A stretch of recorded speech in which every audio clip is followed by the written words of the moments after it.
Hi Vera, how are you? I'm good. How are you?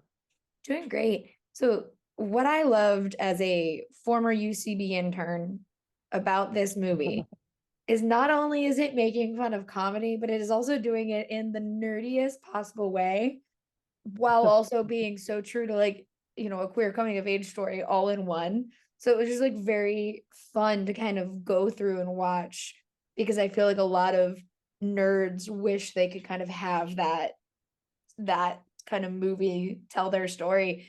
And so when you were, bringing in those more nerdier elements and figuring out like how the penguin was going to be the penguin and things like that, what was the fun of like that portion of this and like getting to do the Gotham stuff?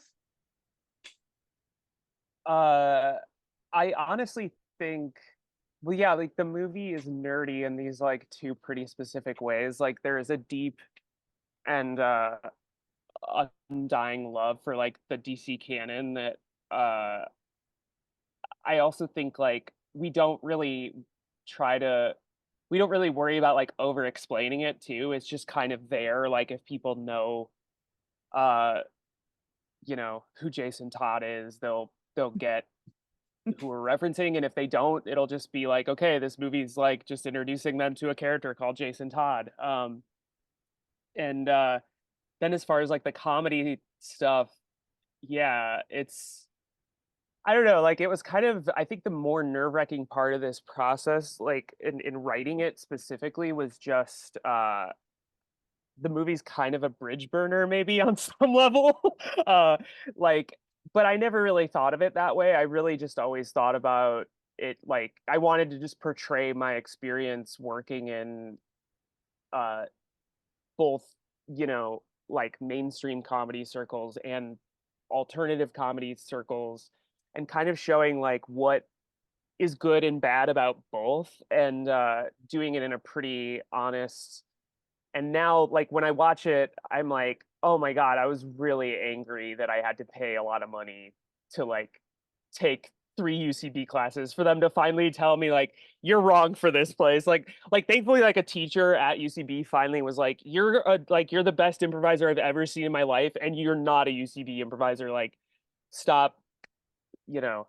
Uh, but I don't know. So there was some nerve-wracking stuff to that, and like, but I think having people involved in the movie that had been around that world, and in various alt scenes, like having Bob Odenkirk, who like Mhm. is just God when it comes to like alternative comedy, and just like making kind of really carving your own path. Like I think that's kind of the through line of like all the like UCB adjacent and absolutely productions adjacent people that like are in the movie, is like they're all really people who like really like carve their own path and like dip Mhm. toes in both of the waters. So I think kind of surrounding myself with all those people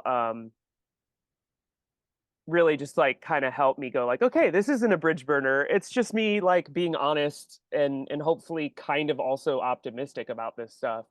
And then as far as like Penguin goes specifically, like he's really the bridge between both of those like things of Yeah. nerdiness. Cause like to me, I don't know, it's like one of the first ideas I had, I mean, was putting that character in the movie, and is he is just based off Nate Faustin who plays him. Mhm.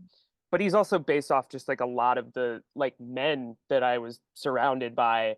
Um, you know, I think like in a lot of queer films, like schlubby white cis dudes are often just portrayed, and rightfully so, because there's plenty giving them a bad name. But I really wanted to show like, hey, here's a good one. Like here's like the kind of weird like heavy set bearded guys that I was just surrounded by for 10 years, that yeah, like maybe didn't quite get who I was like when I was coming into my transness, but Mhm. still tried, still believed in me, and still also like kept like, you know, checked my ego at the door like when I needed it, and called me on my shit when I wasn't like sticking true to my thing. And yeah, I just always thought it'd be funny to like really write and kind of capture Penguin as like sort of like a real life Judd Apatow character or something. In like a queer movie is just really funny to me. Yeah, I'm obsessed with him a little bit, especially because when like the Joker, when your Joker kind of comes to him and is like, yes, this is now my boyfriend, and like I really don't identify as a man. And he's just like, okay, sure. Yeah, yeah. He's on to stay. And I was like, this guy's great. He was like, I recognize that, and I'm just gonna continue on. Like, you're my friend. I don't, that's fine, whatever. It was Totally. so It's funny. because that was my experience too, kind of coming out on some level. Like I had the people who were blindsided, and it was Mhm. like it was completely disruptive and dysregulating to their world. But like most mostly everyone was just either kind of like, oh, okay, like I get it. I get you now. Like I finally get it. Like I get your entire being in context, like the kind of stuff you're into, the jokes you make. Um, and then yeah, there were people like Penguin who were just like, okay, cool. I really don't give a shit. This seems like none of my business. I'm glad you're happy. And that's like kind of the preferred response, in my opinion, to somebody coming out as trans, like, is just going like, all right, sure, whatever. I got my own problems over here. So like let me know how I can be helpful, but sounds good. Yeah, it was a real. All right, what do you want me to? What's your name now? That's fine. Like, Yeah. I'm gonna carry on my day. But I also love, the like, even when it is the more heartbreaking kind of heartfelt stuff within this movie, there is still that level of comedy to it because that is often how we exist as people. Because like I do love, when we're learning about the younger version of the Joker and the dead name keeps coming up and it's just noises over it so that we don't ever get to hear it from other people is like a nice Yeah. touch because it's like, yeah, that is funny in theory, but in when you're watching it, you're like, that's kind of sad how it plays out later. Was it always your intention to kind of like have those moments where it is like we're laughing unintentionally and then we look back in retrospect and we're like, yeah, it's really sad how that kind of has to exist in that way? Yeah. Yeah. The dead name bleep was like another one of like the early creative decisions, and it was honestly the first note I ever got on the movie, like when I showed somebody a cut, um was actually my manager, who I love, but I have to tell this story. Like she watched the movie and she's like, I love it, it's so beautiful, like it's going to like introduce the world to you and in the best way possible. I think the bleep is like a little too loud and aggressive. Like, can you find something a little more subtle? And like I didn't, because I was like, that's great, no, that's a good note, because like it's supposed to hurt your ears, Lindsay. It's supposed to like feel like how it feels, getting dead named, and also just like being kind of like having a part of your identity. Oh no, I lost my thing. Um, be kind of redacted. Like it's weird. Like I don't even like the word dead name really, because like it really does just imply like that there were two versions of me. Whereas like I really do think of transition as like becoming this more perfect version of yourself, or at least closer to that like ideal.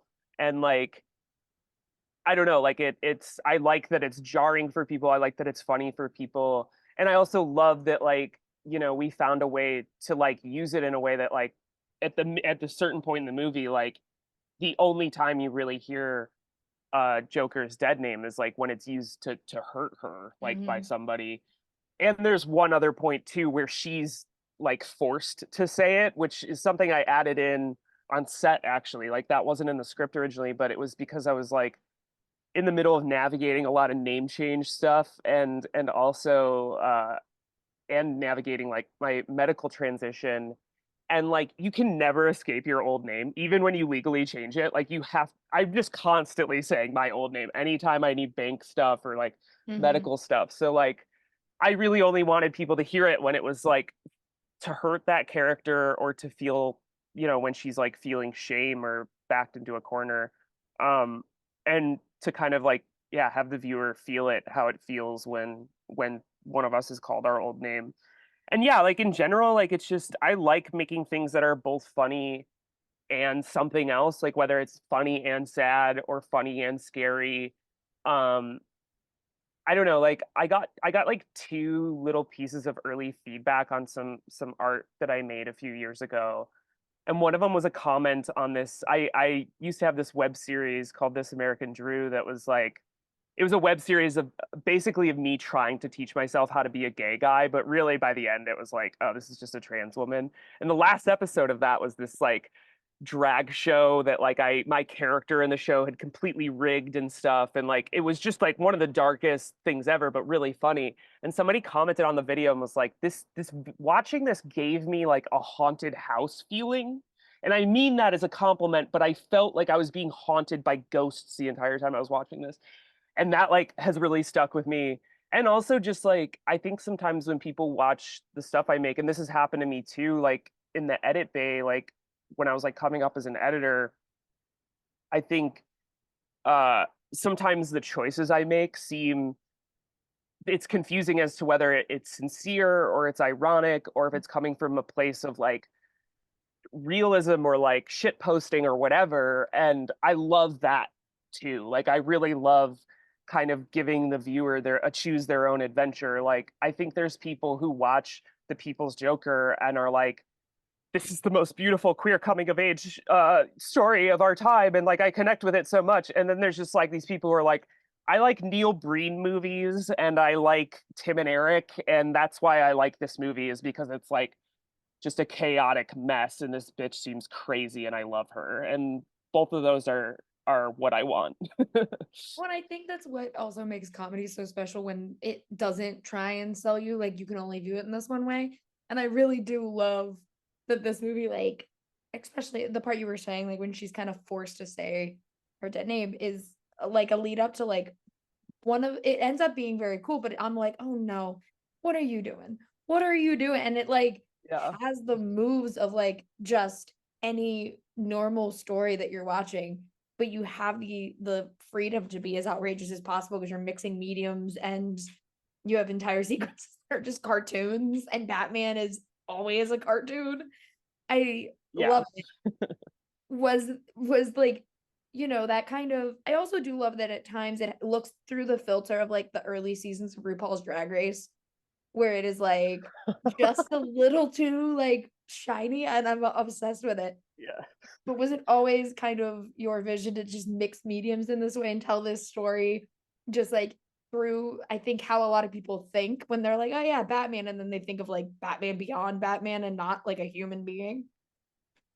Totally. Yeah. I mean, I think Batman specifically, it was like he always needs to be like the fakest character in the movie. Because on one level too, it's like our version of Batman is a very different type of Batman than you ever seen in like a cinematic space. Like he is a fascist, like he is like an abusive creep, but not in like the Twitter discourse, Batman should just pay, to fix crime or whatever type of conversation. Like he's like an influencer or like Obama or something, where he's like full equal parts this like political theater and a cop and like owns a streaming service. So he was always supposed to be like either like a toy or a cartoon or a brand. And I think, the mixed media aesthetic as a whole really came into play because the movie started as like a found footage remix. Like it was just going to be a thing that I just made for me and my friends, and kind Mhm. of like was like a feature length like everything is terrible video or something, where like I was just kind of talking about my transition using these characters and very abstractly. And as the movie like kind of evolved into this more narrative place and also became like a bigger story, like where it's like it's taking place in Gotham City, a character like goes through like a whole Stargate sequence at the end of the movie, and like there's gonna be like a two characters, arguing and breaking up like while they're in a bat chase. So like really it was like what can we do to tell that story? And I had just been, working in a lo-fi animation and VFX space for most of my life at this point, like at Tim and Eric specifically. And I worked on Comedy Bang Bang on IFC for like 3 seasons, I think, like 70 episodes or something ridiculous. So like I was really used to just like making a lot of um telling big stories using very little and kind of just using like Photoshop and but my sensibilities have always really been in kind of an animation space. Like I really love experimental animation. Like the first films I ever made when I was a kid were stop motion, and I think I always kind of knew that like my first feature would probably like throw everything and kind of just the kitchen be like kind of a kitchen sink movie when it comes to aesthetics. And it's just like the kind of movies I like to watch. Like I love, like I was thinking a lot about Natural Born Killers and Pink Floyd's The Wall, Yeah. and and even like Michel Gondry and stuff, like kind of while we were making this, and then like my nerdy deep cut like experimental filmmakers, sure, but like who did this in like a cinematic, like a mainstream cinematic space where like it was telling like a cohesive narrative, like yes, with like a bunch of like swirling crazy philosophical ideas and spirituality and psychedelic shit, but like is just a 90-minute movie that like Mhm. you could just go see and smoke a joint before or whatever. Yeah, and you kind of answered it, but my last question was going to be like, I love that, she makes the comment about the red suit, because, Joker, a movie I'm not going to talk about because I don't like it. But like making the comment about that, it kind of does have King of Comedy vibes. There's just like a lot of like little references that it's like, oh yeah, that's kind of like that reminds me of this, that reminds me of this. Were you pulling intentionally from specific movies and specific themes, or was it more just like you wanted people to kind of go on that journey and pull for themselves what movies and references and things that they thought of throughout the film? A little bit of both. There's stuff, there's sequences in the movie that people like will be like, oh, is this like insert obscure like film that I have never seen because my taste is like college freshman dorm room. But I You're getting into Taxi I Driver like now. yeah, exactly.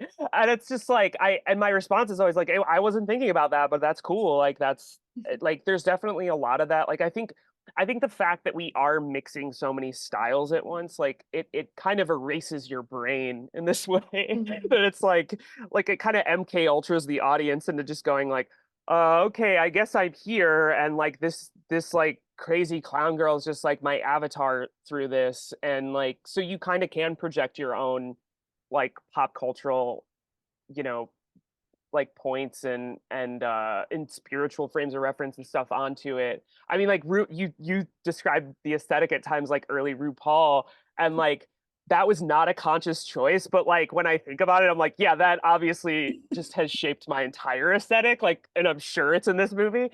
Um, but yeah, and then like there were really specific movies that I was thinking about. I mean, like the King of Comedy, definitely. Like, I think it's really funny to think that the People's Joker ruffled any feathers with WB, just considering that like their Joker movie kind of is like a fair use Mhm. parody of Taxi Driver, right down to the point that they had to get Martin Scorsese as a producer because I'm sure they Mhm. were kind of like, can we do this? Um, so that's funny. And then also Man on the Moon, I think was a big one. Like there's sets that we just completely ripped off from Man on the Moon and some plot points. And that's just because like I mean Andy Kaufman's been my guy since I was a child, and I love that movie. Like I don't think it's a perfect movie, and I love the Jim and Andy documentary. I don't think Jim Carrey is a perfect person, but I feel like all of those things kind of put in a blender together really speak to like both the beautiful like expression that can come from like doing comedy and performing comedy and like doing stuff that's like really punk and crazy and like kind of like putting your body and your like reputation at risk, but also like the downsides to it and like how toxic that inherently can be. So I think that's what really drew me to those. And then yeah, like there was also just stuff like like I love Joel Schumacher, obviously. Like Batman Forever is a huge like cultural like touchstone for this movie, and I like our Gotham just is Joel Schumacher's Gotham to some extent, but like I really love his entire filmography, and specifically The Incredible Shrinking Woman starring Lily Mm. Tomlin is just, like, one of the coolest movies ever made. It's just so beautiful, like, Joel Schumacher invented colors for that movie, like, there's just, like, crazy gorgeous, things, so, like, that was a film that, both my director of photography, Nate Cornett, and my, colorist, Stephanie Park, like, before they started working on the movie, I was like, "Listen, this movie's nothing like what you're reading in the script, but this is what it's gonna look like. Like, I need you to watch this," and we really pulled it off. Like, it's just got such a beautiful, dreamy, like, late '70s, like, colorful, sitcom-y soap opera, like, nightmare vibe to it that, definitely is what I was thinking about while we were making this. Yeah, and I loved it a lot. So thank you so much for talking with me. I like had such a fun time watching this movie that like, there's always gonna be people who are like, this is so emotional. I'm like, yes, but it's also very fun to watch. Like you can just have a lot of fun with the People's Joker. And I think I'm so excited it's finally coming out. And thank you for also giving yet another shout out to why no one should want a Joker Harley Quinn relationship. I saw that and I was like, she did it. She said this Thank is not a you. good relationship. And I loved Thank it. you, and thank you for letting me talk about the fun parts because I don't usually get to. This was my first interview of the day, so thank you. Yeah, of course. But thank you so much, and I can't wait for people to see it.